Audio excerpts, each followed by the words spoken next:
There's nothing quite as mysterious or scary as someone going missing. But even more peculiar are the ways in which some people who've gone missing over the years ultimately reappeared.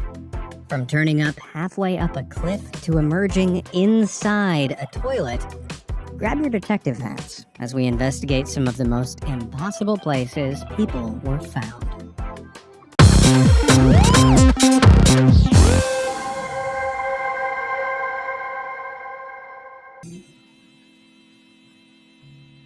Stephen Kubacki. On May 5th, 1979, 23-year-old Stephen Kubacki woke up on a grassy knoll in Pittsfield, Massachusetts.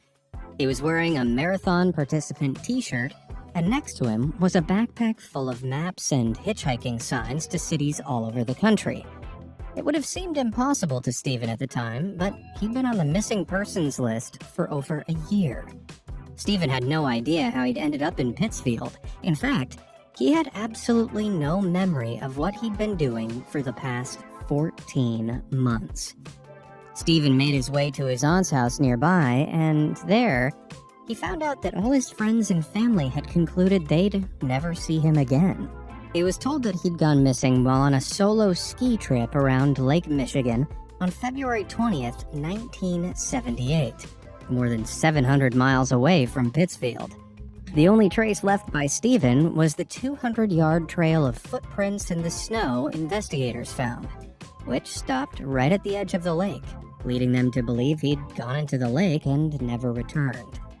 Many attributed Stephen's disappearance to his presence in the ominous Michigan Triangle, an area home to many strange cases of boats and airplanes seemingly vanishing into thin air.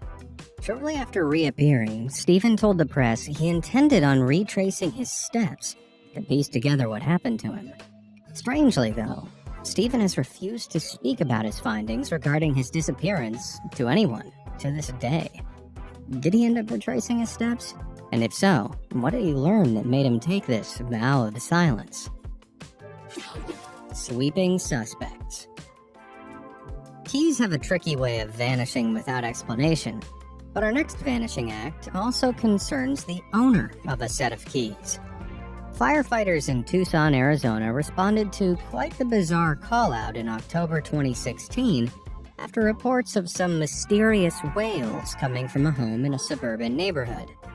After investigating, members of the fire department were stunned to find the cries were coming from inside the home's chimney. It took 3 firefighters to pull out the source of the wails. The homeowner himself, covered head to toe in a thick layer of soot that completely obscured his hair, face, and clothes. Turns out this skinny Santa figured he could shimmy down his home's chimney to gain entry after realizing he'd forgotten his keys, to disastrous consequences. But not all wall crawlers have such good intentions. In the early hours of January 8th, 2022, one household in Silver Spring, Maryland, was woken by a mysterious loud rustling that seems to be coming from inside the house. After calling the police, officers arrived at around 3:30 a.m., but found nothing suspicious and left the premises. All was quiet for the next hour, but at 4:30 a.m., loud moans began erupting from the walls of the home. Something was alive in there, and when police returned, the moans were pinpointed to the wall above the fireplace. Peering into the chimney, investigators were shocked to discover there was a person wedged inside. The extraction process took 24 firefighters almost 2 hours to painstakingly remove bricks to reveal the hidden interloper, who turned out to have gotten stuck while trying to break into the property. With his plan utterly up in smoke, all that was left for the police to chim-chim-a-read him his rights. Finding Fritz. On February 2nd, 1965, 21-year-old Suzanne Pica stood in front of an archery booth at a sports convention in utter disbelief at the sight before her. In front of her, taking aim at a target, was a man that looked exactly like her uncle Larry Bader. But this was impossible. her uncle had been dead for 7 years.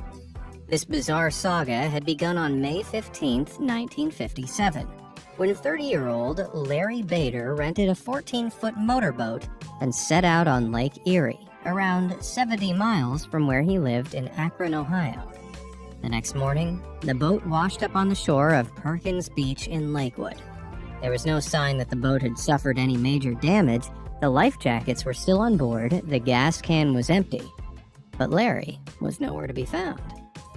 Larry had reportedly ignored warnings of a storm, and the Coast Guard claimed it would have been impossible for someone to survive the violent currents without the aid of a life jacket.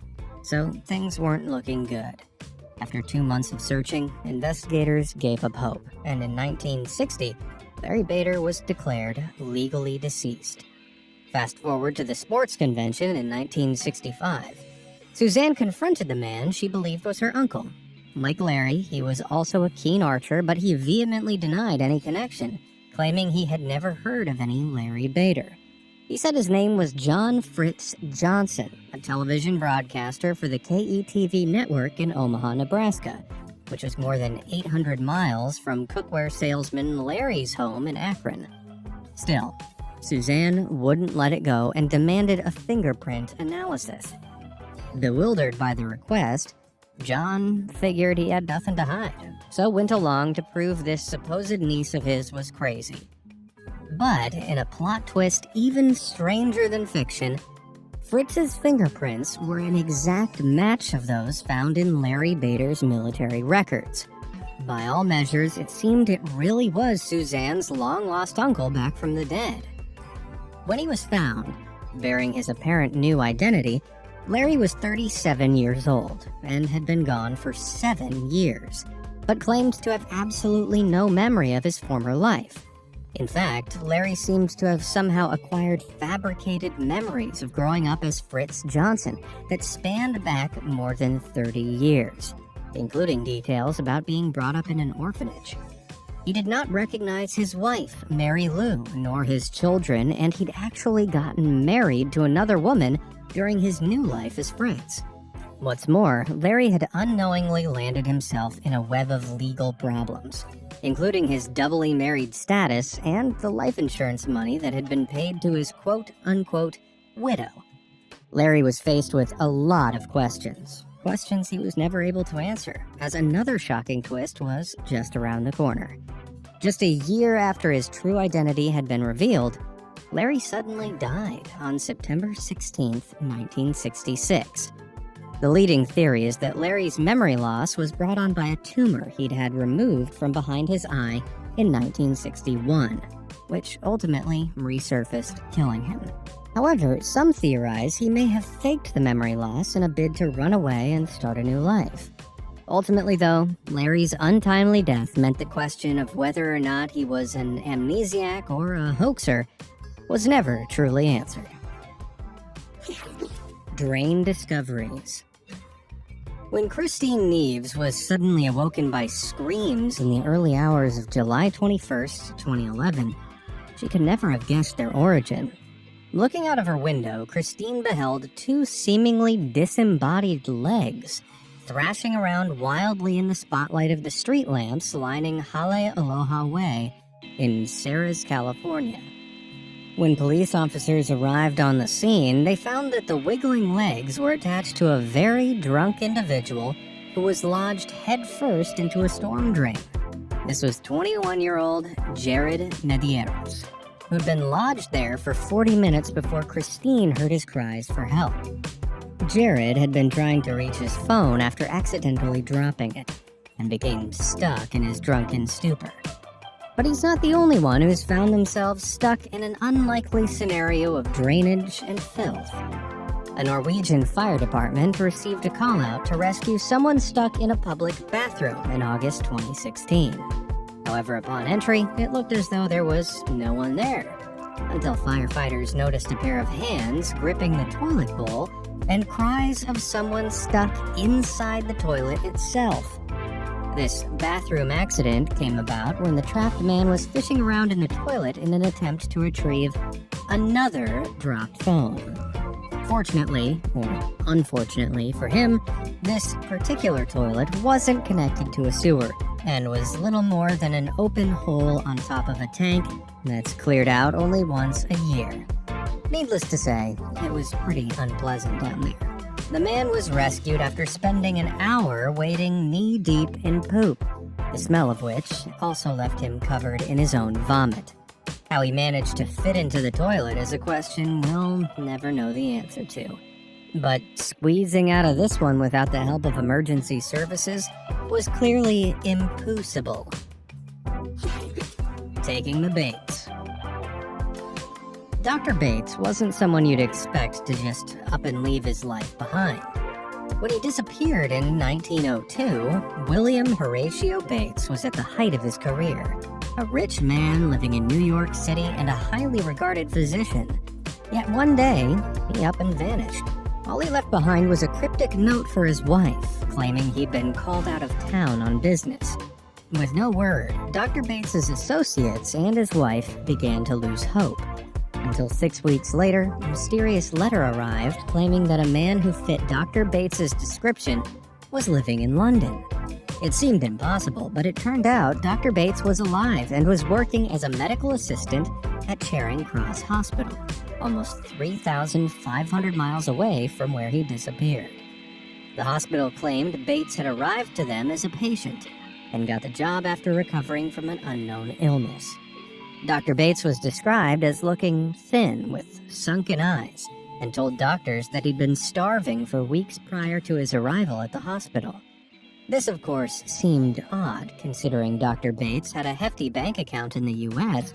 that could have afforded him quite the life of luxury in London, rather than living in a state of destitute starvation. As soon as she heard the news, Dr. Bates's wife made the long journey across the pond to England. Though Mrs. Bates was ecstatic that her husband had been located, sadly, it was hardly the joyous reunion she'd envisioned. In fact, when she finally did see her husband again, he showed absolutely no signs of recognizing her, claiming that she was a stranger to him. You see, when Dr. Bates had physically reappeared, all memory of his previous life had seemingly vanished without a trace. Many claim that Bates suffered a severe bout of dissociative fugue, a type of amnesia in which a person loses important personal memories and attempts to rebuild their life under a newly adopted identity, filling in the blanks as they go. However, considering how determined the new Dr. Bates reportedly seemed to be getting away from his stranger of a wife, it's also possible that this disappearing act was just that, an act. In 1993, Richard Hoagland vanished inexplicably, leaving behind his second wife and 2 sons. 2 decades later, it was discovered that Richard had run away to start a new life under an alias, rather than go through another round of divorce proceedings. Could it be that Dr. Bates made a similar selfish judgment call? But Dr. Bates never returned to his wife and continued his career as a celebrated eye doctor alone, the skills of which he had conveniently retained in his memory. So, amnesiac or husband from hell? Let me know what you think down in the comments. Cave Girl. In August 2016, YouTuber Exploring with Josh and his friends were exploring the ape caves of Mount St. Helens in Washington. They'd been trekking through endless narrow caverns to see just how far they could go. But little did they realize what they'd be climbing into.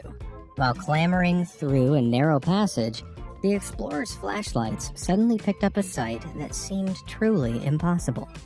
Concealed within one of the cave's dark tunnels was a little girl.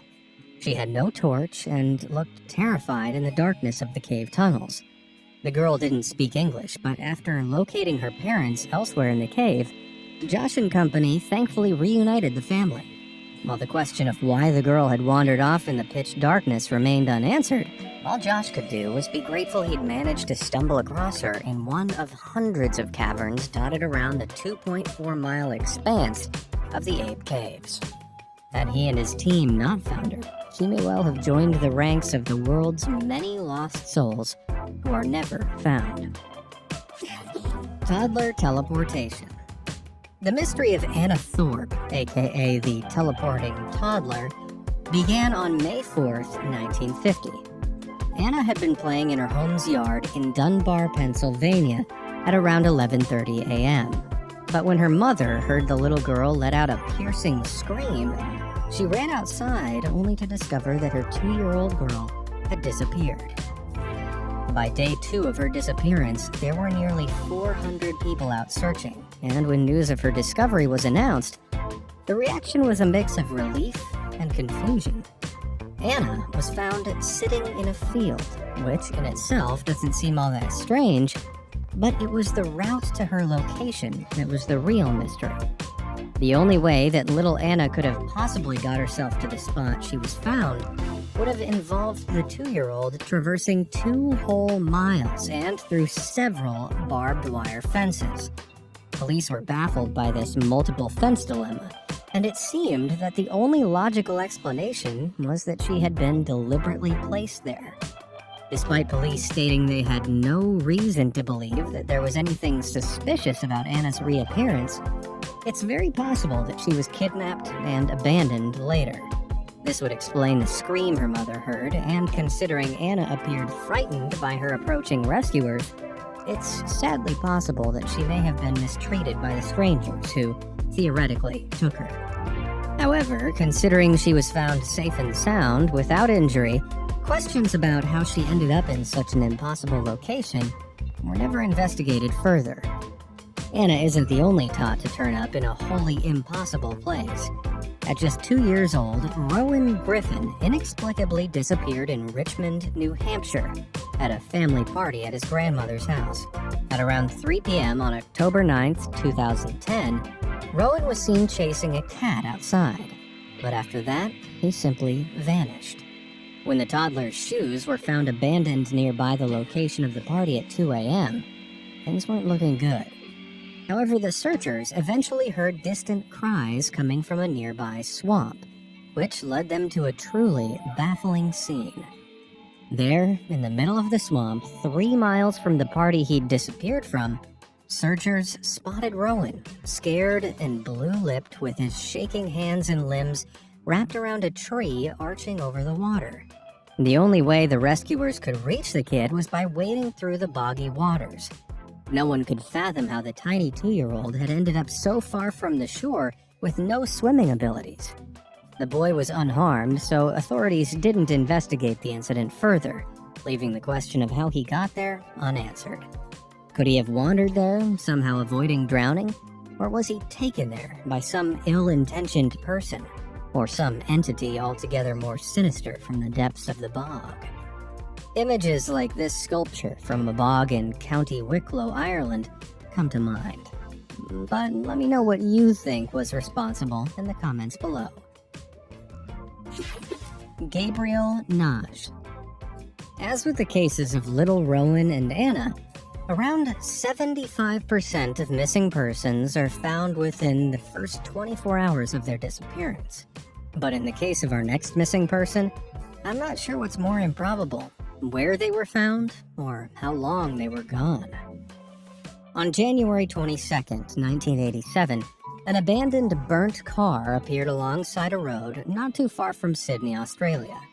The car belonged to Gabriel Naj, a man who'd gone missing the previous day while on his way home for lunch. More than 20 years after Gabriel's disappearance, a final inquest launched that would declare the father of 2 legally dead. However, 2 weeks before the scheduled inquest, Senior Constable Georgia Robinson made a last-ditch effort to find something. And find something she most certainly did. Studying medical records, Georgia uncovered Medicare data belonging to a man living in Mackay, Queensland, called Ron Saunders. Scanning the documents, Georgia was shocked to discover that Ron also went by another name, Gabriel Naj. More than 1,000 miles from where he'd disappeared, Gabriel Naj was found after 23 years. And in that time, he'd become a completely different man. Gabriel claimed to have no memory of the life with his family in Sydney and had spent the last 2 decades in a state of dazed confusion. hazily recalling intermittent visions of sleeping rough and camping on beaches. Eventually, Gabriel, who'd adopted the street name Ron, had been found by Pastor Barry Hayhoe, who gave him a job as his church's caretaker. When Gabriel was rediscovered after Constable Robbins' investigation, a deep scar on the back of his head had police theorizing that the injury was responsible for Gabriel's apparent amnesia. Could a vehicular hit and run be responsible for Gabriel's memory loss, hinted at by his burnt-out car? Or something else? For now, the question remains unanswered. Cliffside calamity. You're probably familiar with the phrase between a rock and a hard place, but for our next impossible appearance, that phrase took on a very literal meaning. In February 2022, a man identified as R. Babu was found wedged in a tiny crevice in the middle of a steep cliff face. But the question was, how did he get there? Babu had been climbing Cherid Hill in Malampuzha, southern India. But even when his friends abandoned efforts to reach the difficult summit, Daredevil Babu soldiered on. Nearing the top, Babu suddenly lost his grip and began slipping down the rocky cliffside. But miraculously, the 23-year-old's fall was broken by a dip in the steep rock face.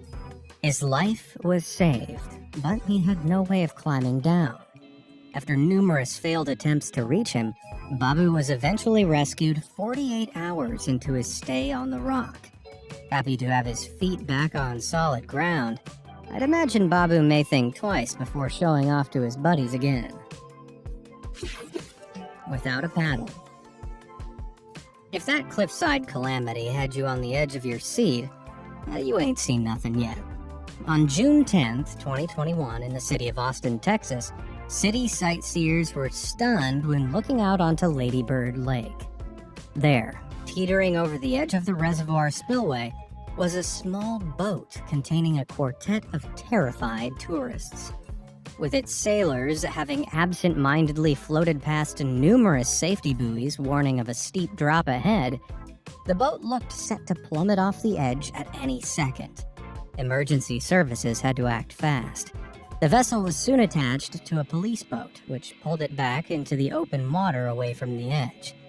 After that uncomfortable brush with danger, I hope these silly sailors bought themselves a lottery ticket. Impossible luck seems to be their forte. Wych Elm Bella. It was April 18th, 1943, in wartime Britain, when 4 teenagers made their way into the woodlands of Hagley Hall Estate in Worcestershire, about 12 miles from the city of Birmingham. After traipsing through twigs for a while, one of the boys, Bob Farmer, noticed a great big wych elm further into the thicket. With hopes of finding 3 birds' eggs, Bob set about scaling the sinister tree and quickly noticed something white and round peeking through the wych elm's hollow trunk. Thinking he'd hit the jackpot, Bob carefully reached in to retrieve his prize. But instead of the bird's egg he'd been expecting, Bob pulled out a human skull. After their unnerving find in Hagley Wood was later revealed to the group's parents and the police, investigators searched the tree and made even more shocking discoveries. Inside the tree was an almost complete human skeleton, along with a shoe, gold wedding ring, and fragments of clothing. Forensic tests revealed that the remains were that of a female, aged around 35, who had been inside the tree since at least October 1941. But with no leads as to who she could be, the trail went cold. 8 months later, in December, mysterious graffiti appeared on a wall in Upper Dean Street, Birmingham, that read, "Who put Bella down the wych elm, Hagley Wood?" Police quickly began looking into missing persons cases, scouring each one for any mention of a missing woman called Bella, with little success. Some today point to the bizarre location that Bella's body was placed in as evidence of being connected to a witchcraft ritual of some kind, or some other twisted occult motivation. While modern DNA testing could in theory finally shed some light upon the slaying, Bella's remains mysteriously disappeared soon after her autopsy. But if they ever resurface, we may finally get an answer as to who Bella really was and how exactly she ended up in the Witch Elm in Hagley Wood. Stumped in the Trunk. The story of Bella in the Witch Elm is sure to get your imagination running wild the next time you see a particularly sinister-looking tree. Thankfully, that's not the gaunt face of the dead staring back at you through the bark. It's just plain old rot. And that's just an unusually human-like root network. But have any other folks found themselves stumped in so literal a manner? Well, back in 2011, it seemed as though the Witch Elm history was almost set to repeat itself. Almost. This bleached hair buster had firefighters stumped when they found him lodged inside a tree trunk on the morning of October 25th, 2011 in Laguna Hills, California. It took firefighters 90 minutes to free the man, who'd wormed his way into the hollow tree trunk that descended almost 5 feet below the earth. How did he get there? Well, ladies and gentlemen, what you're looking at here is a prime example of dim-witted tomfoolery among friends. I.e., his buddy bet him $100 he couldn't fit in the tree. Great job, bro. But was it all worth it? Greased frightening. It was just past 9:30 a.m. on the morning of December 13th, 2018, when eerie moans were heard coming from within a Chinese eatery in San Lorenzo, California. Investigators began following the echoing cries for help. Tracing the voice to the restaurant's roof, they found that the wails were getting louder as they approached a sheet metal grease duct. Opening the vent, all the rescuers could see were an outstretched pair of arms completely slathered in blackened oil. Grease ducts are used to filter out vapors that come from commercial cooking equipment, including woks and deep fryers. So not only did the guy inside this one go through every claustrophobic's worst nightmare, but he also spent the entire time laden with old, disgusting, stinking cooking grease. Turns out that aside from the grease, this guy was quite the slime ball himself and was actually trying to break into the restaurant when he got stuck in the duct. The would-be burglar spent 2 whole days submerged in oil-slicked darkness before being rescued from the recently closed restaurant. I don't know what's worse, spending 2 days in oil or being rescued and cuffed just minutes later.